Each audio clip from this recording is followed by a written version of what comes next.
Okay, so welcome to today's last card session for the prep course. We'll be sharing just some generic tips and last minute strategies with you guys, and we'll do a passage practice as well. So, this is just a check-in. How are you guys doing with cards? How do you feel so far, especially after the few sessions that we've had? So you can either chat or unmute and just let me know what do you guys still need to work on for cards, and we can try to focus more on that today as well.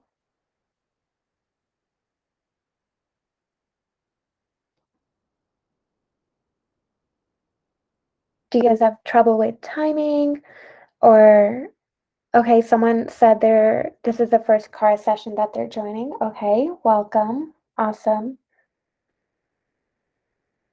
So we do record our sessions. Just send us an email at the end and we'll get that to you.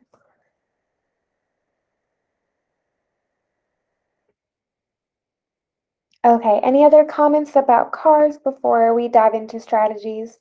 Any concerns about that?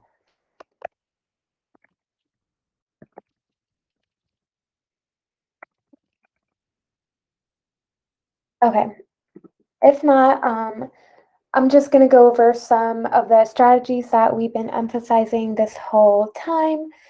So the first one is whenever you start a passage, you want to decide if this passage is something you can do now, or do you want to skip it and come back to it?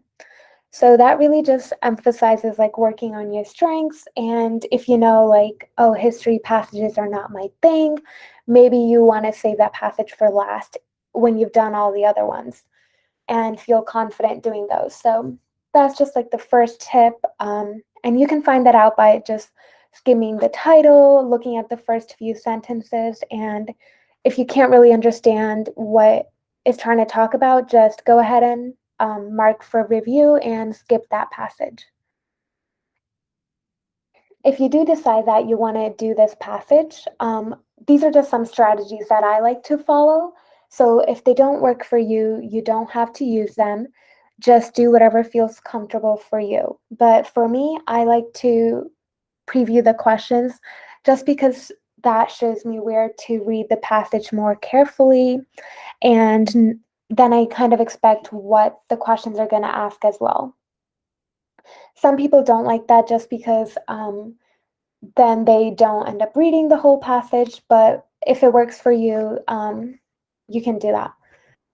And then other things is obviously do the easier questions first because that can help build your confidence and also help you understand the passage more. If it's like a passage that you didn't really understand, but once you start doing the questions, you kind of understand what the passage was about. And then when you go back to the harder questions, it makes more sense. So that's another strategy that I like to use. Another thing is you you want to avoid the extreme answers. I'm not going to say always just because you want to keep in mind of the author's tone. So if he was extreme, then it is okay to have extreme answers. But if the author's tone was neutral or he wasn't really super positive or super negative, then you can really cross off those extreme answers. And extreme answers are things like that, say never or always, or are super negative or super positive when you were noticing that the author was not using that tone. So that's what you want to be really careful about in the answer choices. And another thing is some of the questions and answers will either not be the right answer to that question, but they still might be true. So that's another thing that you want to be careful about. Because even if it was mentioned in the passage or is true, it might not be the right answer to the right question. So you really want to make sure that you understand what the question is asking and avoid things that are too broad or too narrow. And a quick strategy to do that is to keep in mind the main point of the passage and kind of stick with the answer that keeps in mind the main idea and the main tone of the author. So this is just combining 4 and 6, that you want to keep in mind the author's tone. If he was neutral, but the answer are really positive or really negative, that's something that you can kind of eliminate. And a lot of time cars passages, they're really detailed. They're going to tell you about like a family member's whole entire life or something like that. But then it won't be a question. So those things, like those details, it's okay to skim over those and not get too caught up on that. So you just really want to practice moving on, especially if there's sentences that you're not understanding. You just really want to understand the main idea of that paragraph and not get too bogged down by the details. And this can be really hard at first, so you really just want to keep practicing and trying to try to use these strategies in each passage. Does anyone have any questions before we go on to the next set of tips? Okay. So again, this is just a reference to what we just talked about, decide if the passage is doable, preview the questions, and read actively. So what I mean by that is, what I like to do is I like to highlight what were the main points in that passage. So that's something like, oh, if the question mentioned this person's name and I find it, I'm going to highlight it so I know where it was in the passage, where I need to come back to if I need to read it. And I also like to write a quick summary of each paragraph. So if after I read a paragraph, I just write like a quick word, like, what was this paragraph about? Oh, this was about school and how they can help build kids' future, something like that, school and future. So when they ask questions about that, I know which paragraph to go back to. And we'll practice this as well. So, and then the fourth thing is the bottom line. You just want to stick with the main idea, so that way you don't get thrown off by answers that seem really tempting. Okay, and then this was really funny because sometimes, when you read the cards explanations, sometimes they don't make sense. And especially if you guys have tried the double AMC material, a lot of times the answers are like, this is correct because this is the right answer. So it can be really difficult to understand why something is correct. But I would really recommend going through each strategy, finding out why you got something wrong. Were you stuck between two answer choices and did you pick the wrong one? Or were you running out of time and you guessed? So once you start making a list of why you got each question wrong, you're going to start seeing a pattern, and that's going to help you just really understand how to not miss those types of questions in the future. For example, when I started looking at my list, I noticed that I was missing a lot of those Roman numeral questions where they're like, is 1 true, or is 1 and 2 true, or is 1 and 3 true? And then so after I noticed that, I made a different strategy that I would double check if number 1 was true. And then if number 1 was not true, I would eliminate each answer that had number 1 in it. So that kind of just shows you what you need to work on and how you can work on that. Any questions so far?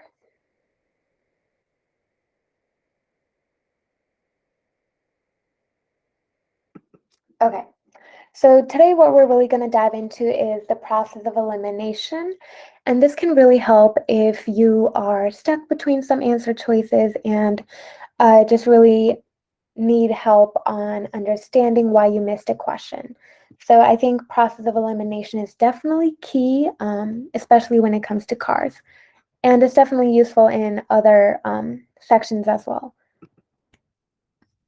Okay, so first look, you want to pick, if you really are struggling and you don't know which answer choice to pick, you want to pick the least worst option. So what that means is you want to start by eliminating answers that you know for sure that is not the right one. So you want to eliminate something that goes against the main idea.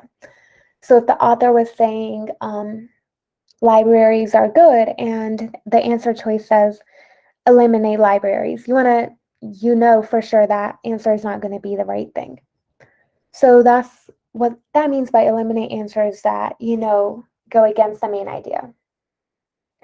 And then read each answer choice actively. You want to make sure you're kind of looking, why do I want to eliminate this? Why is this not the right answer? So sometimes you can find like one word that can really throw that whole answer away. For example, that might be something is too broad, or it wasn't asked in that passage, so you don't want to bring any outside knowledge as well. So things like that, you want to try to eliminate right away, and that's the first thing to do when you do process of elimination. Okay, second look. This is when you want to read the question again. So if you're still stuck and you have a few answer choices left, you want to read the question again and make sure you understood it correctly. And then look for the differences between the answer choices. So why does one answer choice seem right to you? Why does that one also seem right? So just by comparing them, you'll find the differences and what really answers that question better.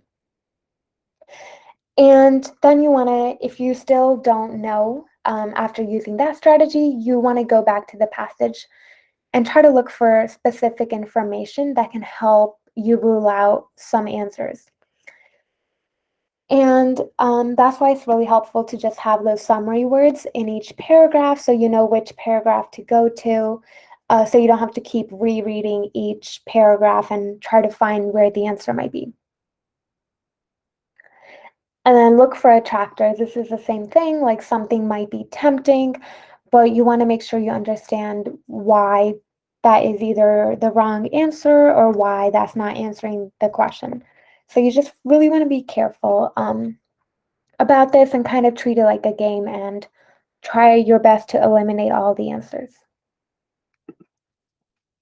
Okay. And this is a really common problem. Like you're stuck between two choices. How do you know which one to pick? And why do I always pick the wrong one? So what I did, I would just definitely look at the attractors, why does that answer choice sound really good? And most of the time, you are bringing in outside knowledge, or that answer choice, when you really look at it, is too narrow or too broad. And then there's also extremes, very negative, when you're using words like never or always, that go against the author. And this is also true. So half right, half wrong. It could be the right answer, but to the wrong question. So sometimes a lot of people will say, no, but the author talked about it in the passage. That might be true, but it's not answering that question specifically. So you really want to just be careful about those, and we'll definitely practice that in our passage today. Okay. So last but not least, if you really don't know, just do your best to guess. Use the educated knowledge from the passage. Use the main idea, and just try to use process of elimination as best as you can. And if you have time, just mark for review and come back if you have time at the end. Um, Sometimes that's difficult just because, like in Carr's passages, you forget what the passage was talking about after you read like a few. So that's why it's really helpful to actively highlight so you can skim over the paragraph. And also, if you have a summary word for each paragraph, you know where to go back to for that answer and really read it carefully. Do you guys have any questions before we do our passage?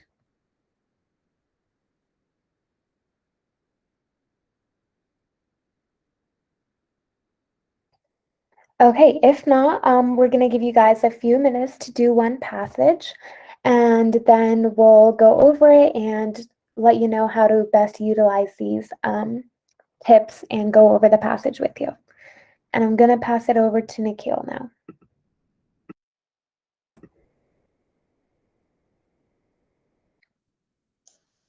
All right, hey guys, I just put the link for the first passage into the chat. And for right now, we're going to do one passage and review it. And then we're going to see if you guys want to do another passage or you want to discuss some questions you had with the first one, or you want to discuss some questions in general for the cars section or anything else. And so I would say let's take about 8 minutes from now to read the passage and get your answers in, and then we can review it.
All right, so can everyone hear me and see my screen? Yep. Perfect. Okay, so it's been 8 minutes and we can get started with the passage. So, as Sim said, everyone does have different ways of going through the passage and the questions, and I'm not here to tell you that there's going to be one particular correct method. The way I normally look at it is I normally read through the passage and highlight or strike through anything that is or isn't important, and then look through the questions and see what matches up. And then I come by to do a second pass to make sure, yes, I've ruled out everything that doesn't fit through process of elimination, and I can find evidence for what I believe to be is the right answer. But for the purposes of this session, I think the best way to do it is to go through the questions and see what we're looking for first, and then we can look at the passage to find the important information. So for the first question, or for questions in general, I tend to highlight anything that says that's a qualifier, like most appropriate or least appropriate, or supports or rejects, just because that way, when I look at it again, I don't end up misreading it and I find something that actually supports what the question is trying to find. So in this case, that's why I would highlight most appropriate. So when we go to the next question, there are a couple pieces of information that we need to consider in this question. It is a longer one. So I think here it gives us a time span. So I think that's really important to highlight in any sort of question. So I would highlight the time span as prior to becoming British subjects.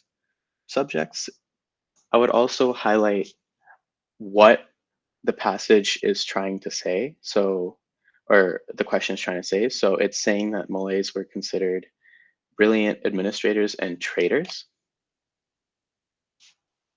And we're just looking at the relevance. So I would just highlight the word relevance in this situation. For the third question, we're just looking for what in the passage provides the least amount of support for the author's thesis. So I would just highlight here least to the author's thesis, so we know what we're trying to find support or reject. For the fourth question, we're looking at a third person point of view. So we're looking at how Malays see themselves. So I think that's really important to consider when we're looking for information in the passage, and what they see themselves as, which is farmers and country peasants. And then for the last question in this passage, we're looking at just whatever in the passage is supporting the statement. So must be true. I'm going to highlight that just to make sure that when I look for evidence to support the answer I choose, that it will show that the statement is true. And feel free to unmute yourself or type in the chat if any of that doesn't make sense to you, or if you have a question about any of that.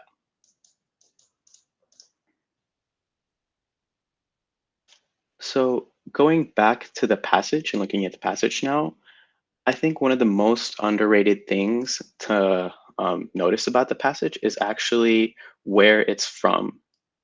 And I think that helps a lot when you're trying to consider the overall perspective of the passage. So I always do end up looking at it or highlighting it. So I make sure to consider that in the view of the passage. And so now we can go on to the first paragraph and start looking at what really stands out here. So I always try to highlight anything that makes statements. So in the first paragraph, we see that that Malay identity is essential if you're trying to get participation from the Malay people. So I think that's important from just reading the first paragraph, because it commits a particular stance to Malay identity and the Malay people. Then as we continue reading, we see another action or statement where it says the British had tried. And so if I look back from any question and we're looking at something that the British did, then we can always look back here and see what they did. And what the British did is they tried to add a sense of identity that would help colonial rule. So I would highlight that, but it retarded the economic and social development. So I would also highlight that. So I think those are the most striking parts of the first paragraph. When we move on to the second paragraph, we can see that they do mention a specific time span. I also think that that's important to consider. In my case, I have found it useful when going through some karst passages to bring in some outside information that you may have. And I think that's why I always try to look at or highlight any time that they include a time span. That may not work for you, but if you do have information of whatever time span they give you, it may also help. So we have the first decade or so of the 20th century. So we're looking at imperialism or so. That's the way I'd look at this sentence. And so we see that the British decided that they would try to create a plural society. So I think that is important to highlight. And since later in this paragraph, it explains what a plural society means, if you didn't know that, which I definitely didn't before I read this passage, I would definitely highlight it. So we see that the different ethnic groups would play a separate but complementary role in the economy.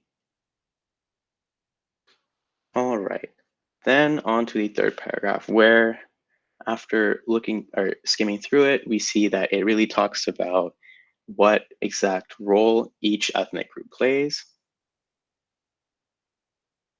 So we have the British that would perform the role of government. We have the Chinese that control the marketplace. We have the Indians who would run the essential services.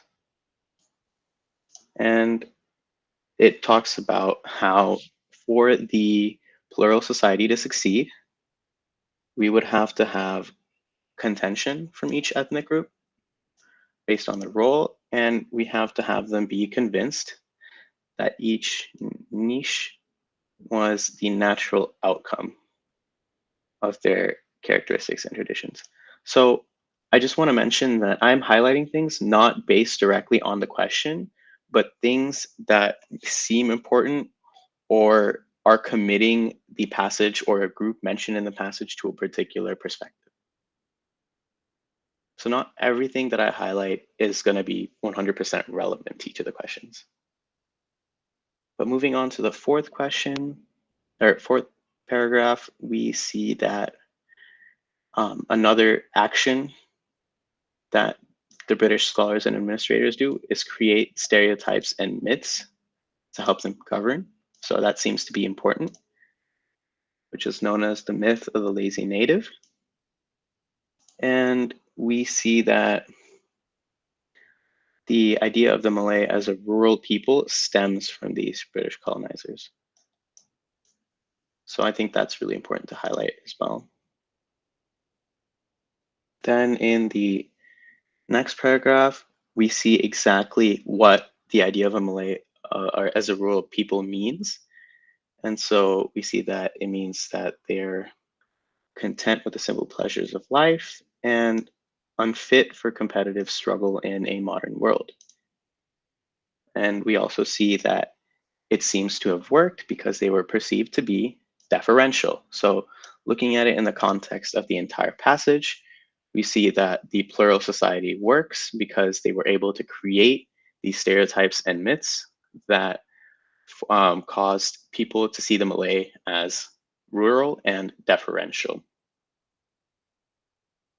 So in the next paragraph, we see how that worked out to where it got to the point that the government felt responsible for protecting the Malay people, and it also that they found it best to tie the Malay people to the soil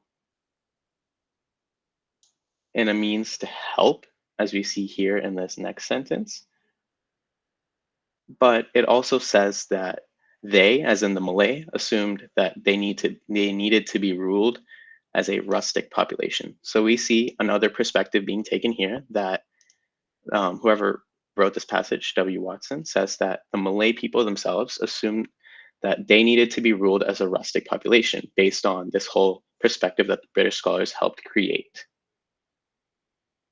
So looking at the last paragraph, it considers, when reading through it, we see that it considers how the Malay viewpoint was hard to change when they finally obtained their independence.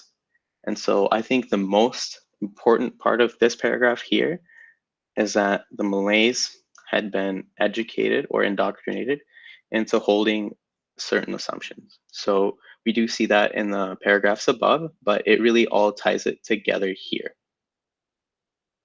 So now that I've gone through and highlighted whatever I think is important or looks like an action or a certain perspective taken by any groups mentioned in the passage, I think it's okay to look at the question. So now we are looking at where would this passage best fit? So the first thing I would look at in this case is the title or the excerpt, where it is originally from. So we're looking at reconstructing Malay identity. So in that case, I would immediately rule out D because Malay identity is far more specific. Even if they were a British colony, it's far more specific than the entire empire. So I would go ahead and I would rule that one out. So now we have A, B, and C. So while we talk about um, politics here and we talk about how each group is meant to play a specific role, we don't really look at um, politics beyond that. And we really look at the self-identity of the Malay people, as it even says in the title. So I would go ahead and knock this one out as well, because it basically mentions politics to set up the perspective of the Malay people about themselves. So now we are left with B and C. So we have stereotyping that goes on here, but this isn't a great example of stereotyping that can be generalized to a larger perspective. It is very specific in that it is used to create a colonial system where the economy and the government works. So while I think this is plausible and it does show stereotyping, I don't see any particular evidence to support it. And the last option here, C, I think is the most likely option because from the beginning, you're talking about Malay people and we're talking about the Malay sense of identity and their culture, which has now been changed to being perceived as a rural people becoming farmers and fishermen and farming and assisting the government elites, who are the British. So in this case, I would say that there is sufficient evidence to support C, since we're talking about Malaysian culture the entire way. And there isn't enough evidence to support B, since we're not generalizing stereotyping and we're looking at it in a particular manner.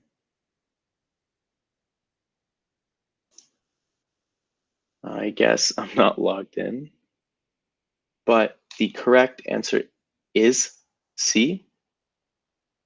And that's because, like I said before, and we found evidence for, they do talk about Malaysian culture through time as it changed to the British plural society system, and then they're trying to bring it back, as we see in the first paragraph, to galvanize them into participating in all ways and not just as farmers within the Malaysian economy.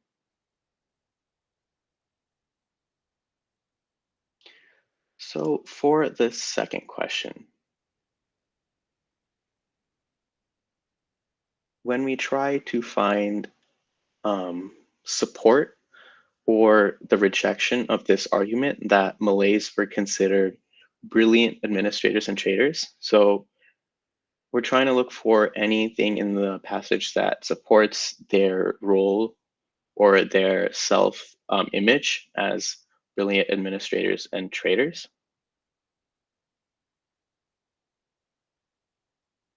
So we find that the Malay self image is really mentioned in the third paragraph here, where it talks about how the plural society they've created would have each ethnic group be content with their role and believe that their niche was the natural outcome of their own traditions.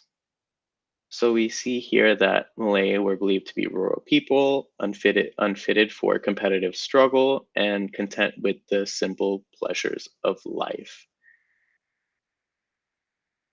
So we can see here that the British imposed system or society is really has really impacted the Malay self-image.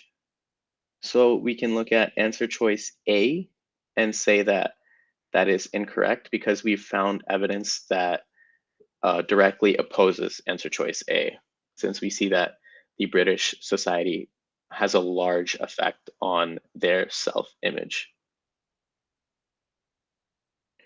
Then when we're looking at answer choice B, we can see that the timeline is wrong because um, the B references the Malay people during British rule, and the question references the Malay people prior to becoming British subjects. So this consideration doesn't necessarily challenge any observation that the British depicted the Malays as a rustic people. So we can go ahead and cross that one out. And so we are down to C and D.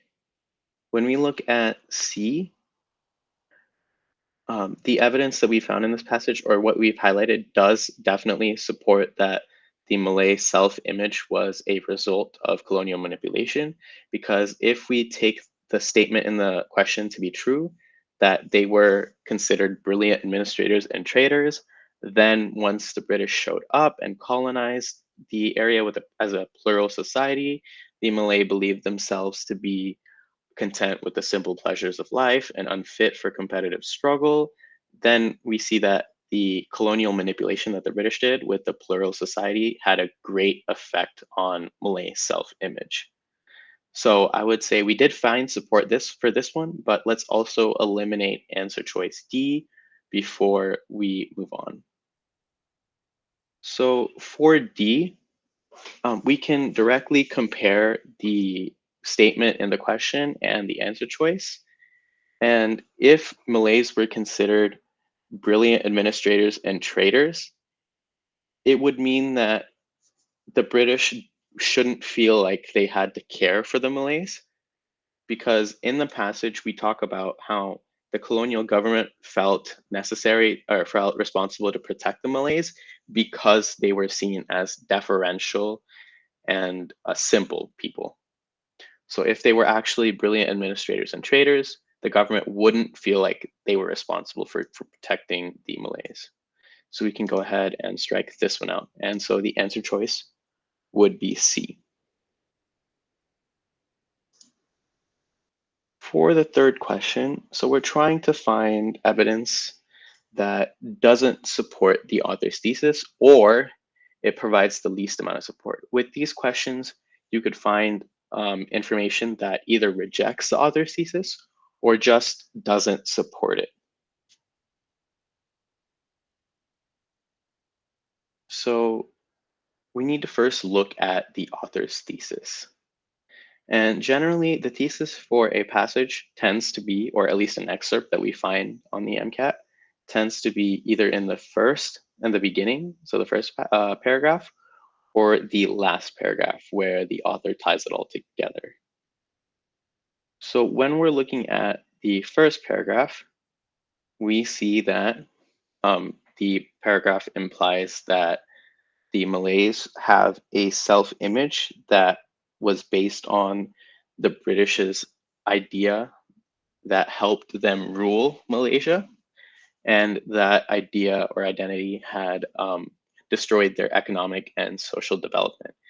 And in the last paragraph, when we go ahead and look at that, we also see supporting information. We see that when they did gain their independence, they were still indoctrinated into holding those assumptions, where they felt like their natural niche in life was agriculture and civil service to the ruling elites. So when we look at the answer choices, we see that the British were the cultural identity that the British put on the Malay did cause them to separate into specific functions in the country. As we see in the last paragraph, it says specifically that civil service and agriculture were their domains. So if the British did believe that their ethnic groups fulfilled separate and distinct functions, this would actually support the author's thesis. So we can go ahead and strike that one out. Then we see the Malays were seen as deserving of British protection by the British government.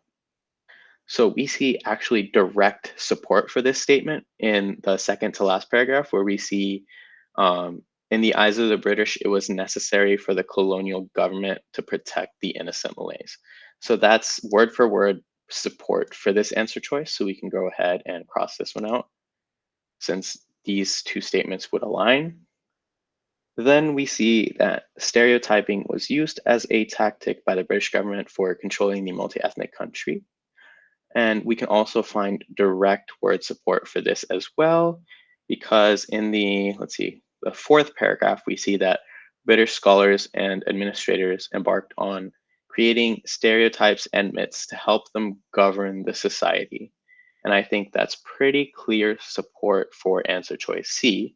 And so if answer choice C was true, it would support the author's thesis. So we can go ahead and cross this one out. And we're looking at answer choice D. Malaysian politicians are attempting to redefine the Malay identity. So we can actually find support for this one. We can see it right here where for some time now, Malay politicians have been trying to reconstruct Malay identity. But when we actually look at the author's thesis, which says that the British created this sort of specific identity for the Malay people that worked with colonial rule and really destroyed their society after independence, we see that this statement doesn't exactly support or reject that specific thesis. And so while the other three answer choices support the thesis, this one doesn't. So in this case, that would be providing the least amount of support for the author's thesis. So it would be answer choice D in this situation. For question 4. So we're trying to find with this question the cause of why Malay people see themselves as farmers and country peasants. So we know that it isn't because of the demands of British rules, because it never said directly that the British rule is what caused them to see themselves as farmers and country peasants. It was more of an indirect approach. If we see here, we see here that they created the stereotypes and myths to create the idea of the Malay as a rural people, so that each ethnic group would be content with their role and with that particular niche that they filled in society. So we know it's not directly because of the demands of British rule. It was more of an underhanded, indirect way. We also see that it's not because of the number of ethnic groups in Malaysia, and because we see that there are different ethnic groups in Malaysia that have different roles. So it's not that all Malays see themselves as essentially farmers and country peasants, because we see here that the Malay aristocratic elite don't see themselves as farmers and peasants. It would be the Malay commoners that did. So it's not primarily because the number of ethnic groups. I guess I can't unclick from that. We also don't see anything specifying that the Malay people lived in a specific area of Malaysia. So if we look through the passage, the most that we can see is that they're confined to rural areas, not that they naturally lived there.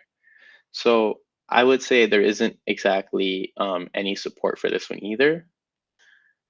But before we go ahead and choose answer choice D, I think we should look for evidence to support it.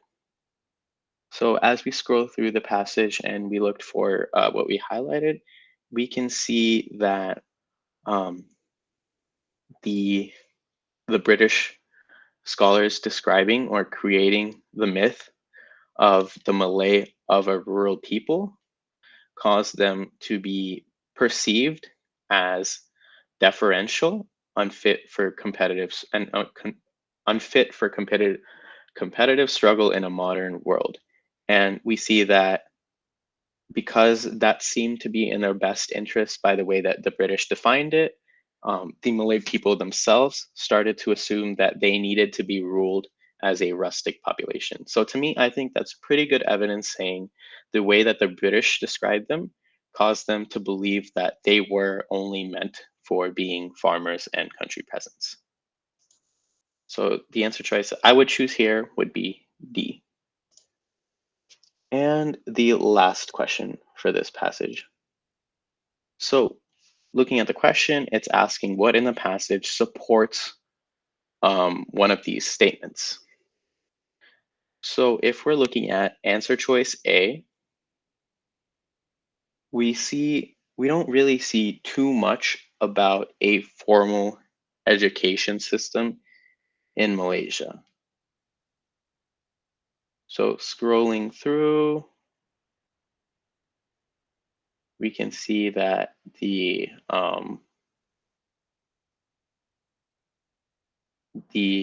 education system that they got was only done to the level that it would help them fulfill their role because the British established the plural society where they were um, brought up, the Malay people were brought up to be peasant farmers. And so we don't see anything in the past about the Malay formal education system. So there is no direct support for A. So I would say in this case, we can go ahead and knock that one off. Because while it may speak a little bit about Malaysian education as a British colony, it never says anything about the Malaysian education system beforehand. So when we're looking at B, after answering all the previous questions, it does seem somewhat clear that the British were really good at manipulating the cultural representations because they created this stereotype that Malay were rural people fit for farming and unfit for any competitive struggle. And we see that later the Malay started to assume that they were those people and that they needed to be ruled as a rustic population, and that it had pretty much been indoctrinated by the time they got their independence. So I would say while this looks like a good answer, we should still, and we found support for it, we should still look at the other ones and make sure that they don't have any support. So when we're looking at C, none of the ethnic groups stereotyped each other until the British arrived. as we're looking through the passage, we actually don't see any information that either supports or rejects that particular statement. So I would say, since they're not directly referring to it, I don't think it's a statement that can be supported by the passage. And so we can go ahead and knock that one off as well. And then we come to the final answer choice, which says that many British colonies were also plural societies. We In this passage, we don't really see any information about other British colonies. And when we look at the mention of a plural society, all it says was the British decided that the plural society was the best way to administer Malaysia as a colony. So since we're not talking about any other colonies, there is no direct support for this one either. And so we can go ahead and knock this one off the list as well. So for this question, it would be the answer choice B. And again, feel free to unmute yourself or type in the chat if you guys have any other questions about this passage or how I've answered any other questions.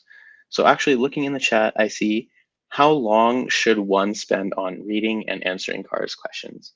So Sim may have her own perspective on this, but for me, I think it really depends on the kind of passage and how comfortable you feel with the questions that it's talking about. So I try to put it at about half and half because as we go to look at the questions, we're going to naturally be referring back to the passage anyway to find an answer. So I think the best way to look at it is take a skim through the passage first. And then when you look at the questions, you should be having at least a vague idea of where the information it's trying to refer to is. And that way, when you're looking at the question, you can actually go back to the passage and like figure out exactly what that specific paragraph or that specific information is saying. For the overall passage, I would say that it really depends on how comfortable you feel with going through a passage once, or if you'd like to go through it twice, or how comfortable you feel when you're actually doing all the passages at once.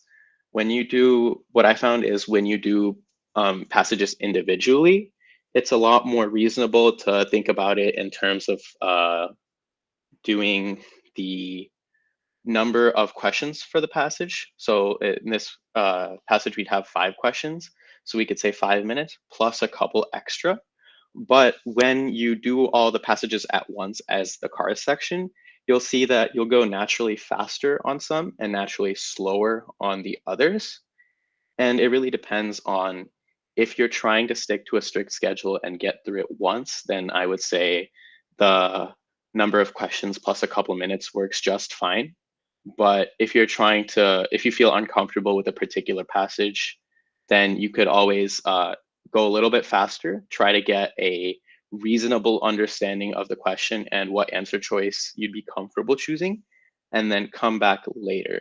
So the best way to go about it in that particular method would be to at least knock off a couple of answer choices. So what I do is I 50-50 the ones I'm not sure about, and then I come back at the very end of the section or at the very end of the passage to take a deeper look when I have time. But yeah, feel free to unmute yourself or type in the chat if you guys have any other questions about this passage or about cars in general, or if you'd like to do another passage.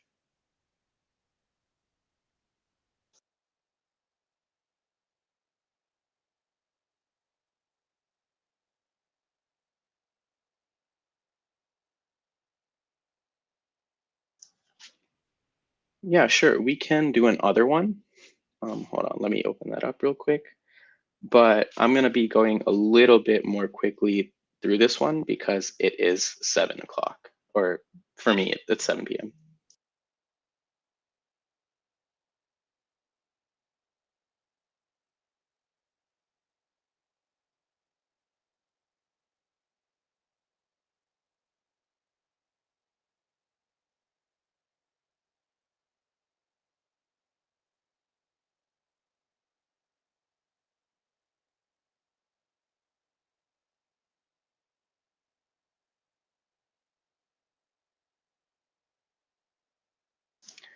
So to answer that question, is Jack Weston a good resource specifically catered to cars? What I can say is that, yeah, Jack Weston is great for third-party passages, but I found that the best, or rather the most reliable cars practice comes from the actual AAMC cars sessions because that's going to be most true to what you'll actually see on the MCAT. And while things like Jack Weston can help you figure out, hey, I'm good at these types of passages and I'm not so good at these, or I need some help figuring out the amount of time or critically thinking about a passage, that's what you should use Jack Weston and other third-party resources for. But when you really feel like you're ready to start the whole actual like full sections of cars, then I would suggest moving on to AAMC. So this is Jack Weston and other third-party resources are more like a warm-up and just like to get your brain ready for thinking about a lot of passages and a lot of questions at once. And then AAMC is really what finishes it off before you actually go ahead and take the test. Where would I recommend completing a diagnostic for cars? Hmm. To be 100% honest with you, I did not do too many diagnostics for cars. I did a lot of Kaplan cars passages because I had the Kaplan book set. So I don't have any particular recommendations for diagnostics. They're all good in terms of giving you a variety of passages and a variety of questions. But I would say towards the end, definitely focus on AMC. Sim, do you have any particular thoughts on that one? Yeah, I definitely agree with that. I don't remember doing a diagnostic, but you could honestly just make up your own by doing like I forgot if it was 8 or 9 passages in cars, but by just doing random like 8 or 9 Jack Weston in a row and see how many wrong you get at the end. Or I know Jack Weston actually has like full car sessions or sections that you can do for free. Um, I think you just need to register as with your email or something, and you can get like I think there's a couple tests that are just cars based that you can do on there, but again, they're not always the most reliable. I know Jack Weston does a lot of like conflict with those passages, but just use whatever you have. If you have Kaplan or Princeton Review, any of those are good for third party passages. Definitely just remember that the WAMC is the best one, and you want to use those to really um, consider your score at the end.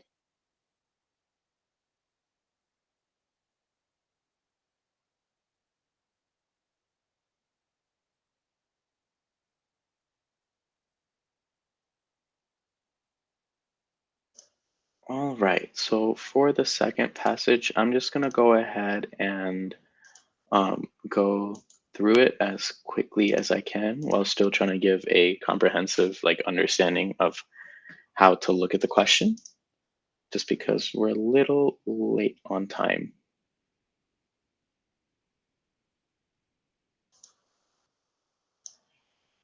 Okay, so looking at the first question, we are trying to find the reasoning for why music theater sounds like a German word, or rather, why the author mentioned that music theater sounds like a German word. So, in these sorts of questions, the best thing to do is really look at where this word is mentioned. So, we're given a direct location in paragraph 3. So, we see Musiktheater as the word that music theater sounds like in German. And so the best thing to do in these kinds of why did the author do this kinds of questions is to look at the surrounding paragraphs or the surrounding statements. So when we look at the paragraph before this, we see that it doesn't exactly mention too much about music theater as a word. It just talks about what it is. So when we look at the next paragraph, we see that they mention that it sounds like a translation from German, and that in the German method, it was used to talk about specific forms of interaction um, between different types of performance.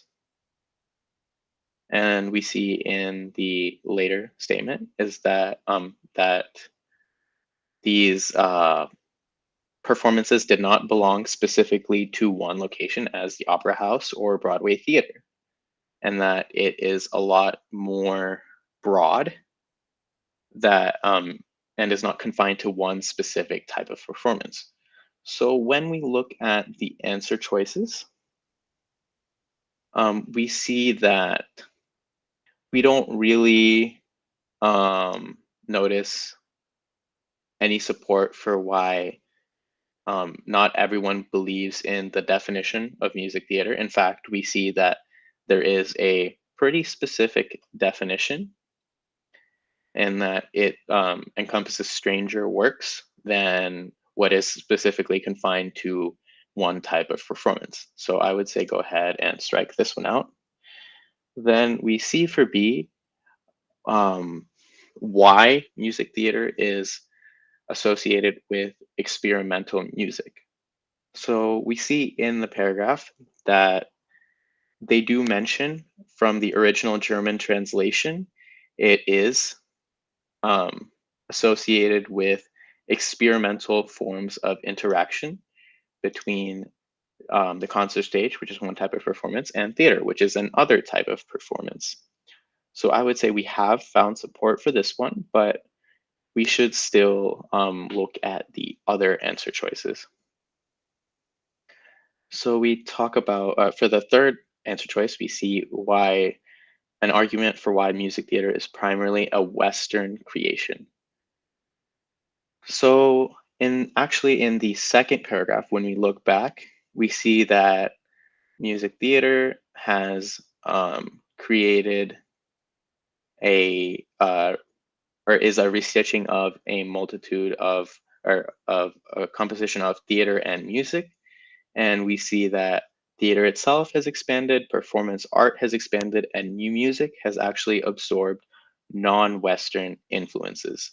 So I would say that's actually rejecting that music theater is primarily a Western creation. And otherwise, we don't see any support for why anyone is saying that music theater is primarily a Western creation.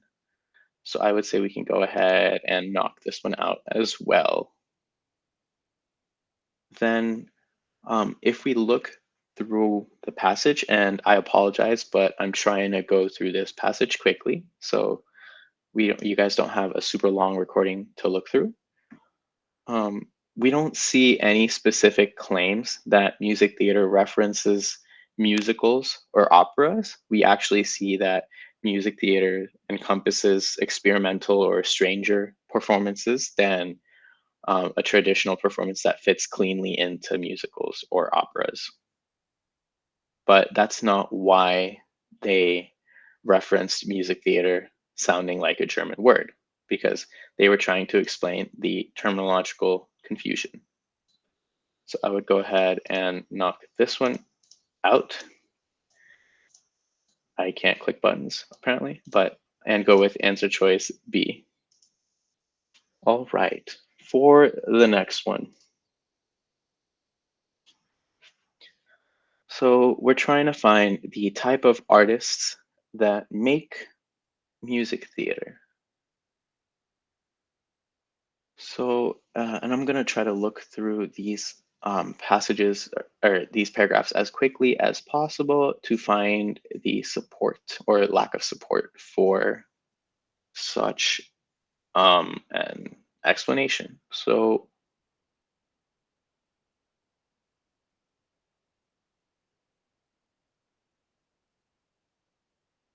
going back to actually the third paragraph, we see that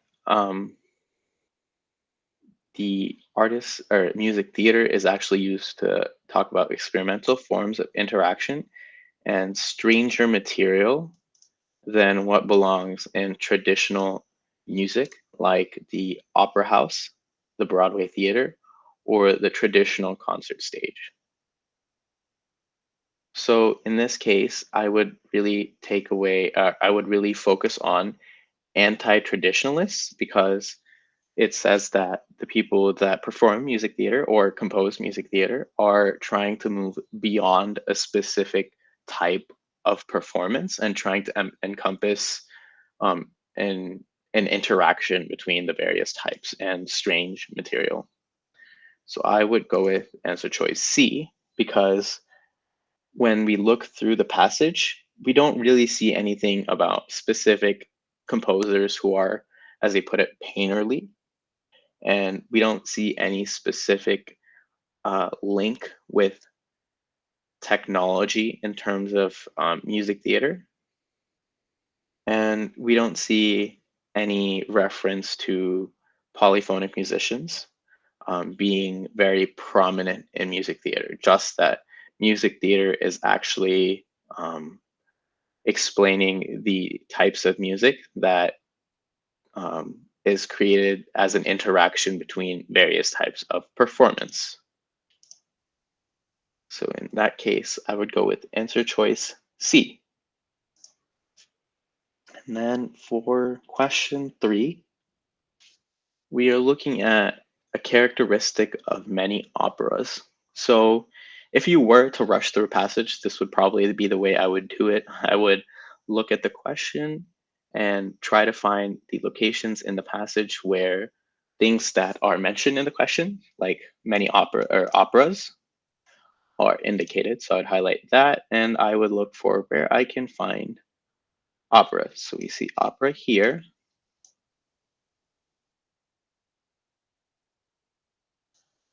We see it here as well, here in this area, and we see here and here. So when we're actually glancing at all these mentions of opera, we actually see the most deep discussion of opera existing in this paragraph, where it talks about opera being um, opera's origins being operatic, apparently old and showy, devoted to its past, and disconnected from the concerns of its time. And above all, obsessed with, I'm assuming, the word voice in Italian. So we see a lot of characteristics of opera in this paragraph. So this is the part that I would focus on to answer this question. So we see here that um, this statement is not supported because we don't see any sort of innovation. In fact, it actually says that opera is devoted to its past, so it wouldn't be innovating in a new manner. So we can actually knock this one off the list. And we see that opera actually doesn't really lack a single traditional form. It's pretty standard in that it focuses on the voice and it's showy, removed from the concerns of its time, and devoted to its past. So this is actually rejected as well. So we see for answer choice C, we actually see that there is support here because it specifically states that opera has been operatic, which specifically means being old, showy, devoted to its past, and most relevant here, removed from the concerns of its time. So it's saying that opera is unconcerned with the concerns of its time, or rather, the feelings that are relevant to their audiences at the time that they're watching. So it seems like there is support for answer choice C. And we would also look at answer choice D.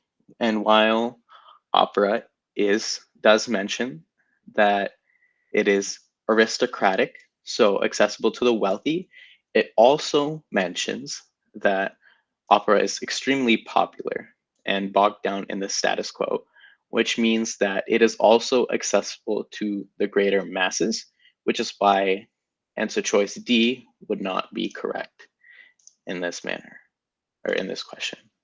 So, as always, feel free to unmute yourself or type in the chat if you have any questions to how I'm answering this passage. So for question 4, we're attempting to find an assumption that supports the author's arguments. So the best way to look at this is that we find the author's arguments and we work backwards from there. That's the way I try to do it, is that I try to find all the arguments they make and find the common assumption that must be true for those arguments to be valid. So we see that looking in the passage, we see that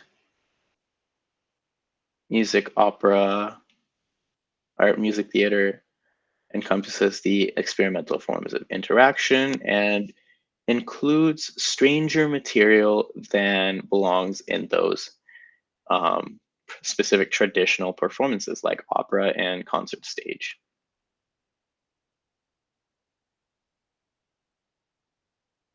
So we also see that it specifically opposes opera and musicals in being more experimental. I think that is a statement that considers all three components of the question, that we're looking at operas, musicals, and how music theater relates to them. And we also see that opera itself is too devoted to its past. So it is not innovative, as we looked at in the previous questions.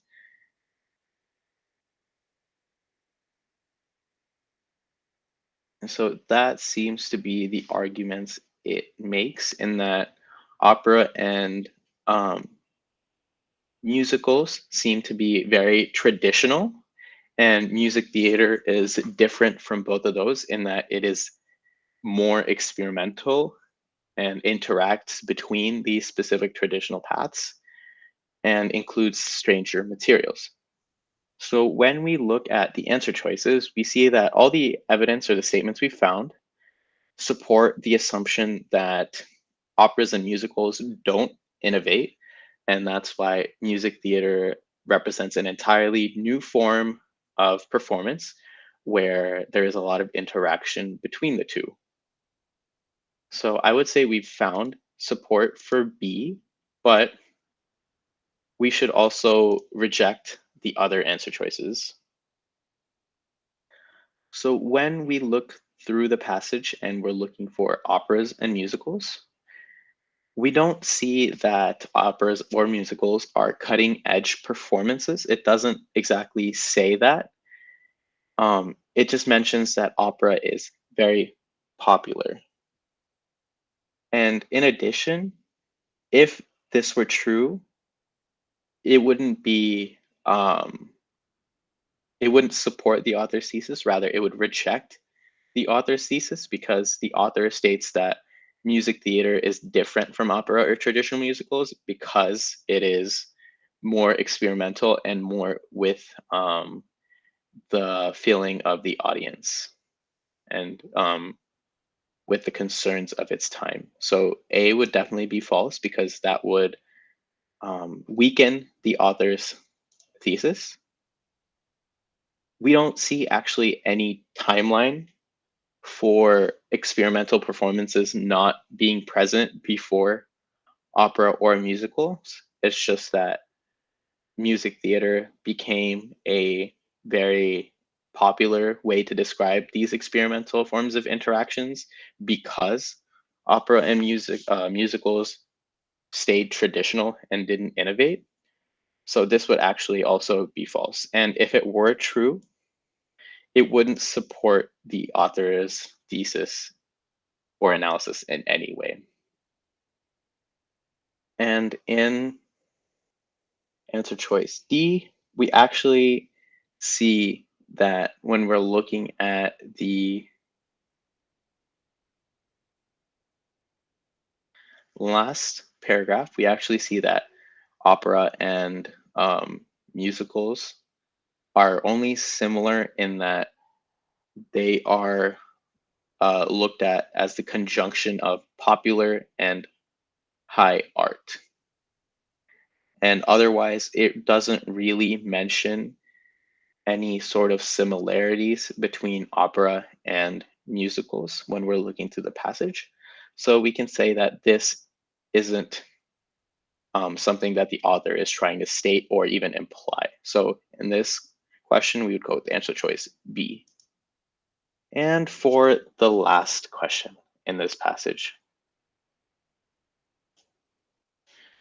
given the information in the fifth paragraph, what are we inferring, or what does the author want us to infer? So for this one, it's pretty um, simple in terms of where we're looking. We just scroll down to the fifth paragraph, or this one.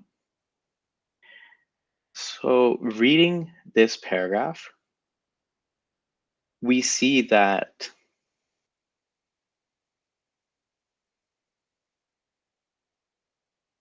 popular musical entertainment, or rather the theater that sings, has existed for a long time. And the author says that it has flourished alongside traditional methods such as grand opera and musicals. So when we're looking at the answer choices, we don't see any support or any statement for religious ceremonies. So that's pretty easy to kick out right there. We also see that musical theater is referenced with respect to spoken theater, but all that it says is that musical theater is older than spoken theater, not necessarily that it influenced spoken theater. So I would say we would leave this one on, and if we can find an answer choice that we can directly support, we can kick it out as well. So for the third answer choice, we are looking for any statement of similarity between music from different cultures. And looking at the actual passage or the paragraph, we see that a lot of musical performances from different cultures are mentioned side by side, like grand opera, Wagnerian music drama. I'm not going to try to say most of those, comic operas, operettas, operettes, and musical comedies, but it never references any sort of similarities or differences. It just states that they flourished side by side. So since there is no direct support here, I would say go ahead and knock this one out as well. Here with the last one, we have musical theater did not begin as spoken theater with added musical elements. So, like I mentioned with the last passage, I do try to highlight things that have to do with time because when questions like these come up, it is infinitely easier to look at the time with respect to one another and see whether something is true or not. And that's really the only thing we have to do here because we have that in the passage, theater that sings or musical theater is demonstrably older and widespread when compared to spoken theater.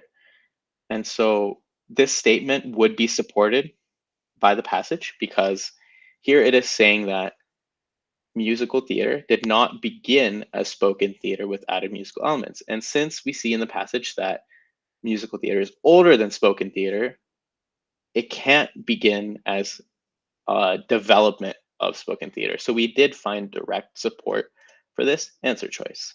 So we can go ahead and knock this one out in case we weren't sure earlier. So for this question, the answer choice would be D. And that should be the end of the passage. So let me know if you guys have any questions about the way I answered any of this passage. or if you have any other questions in general.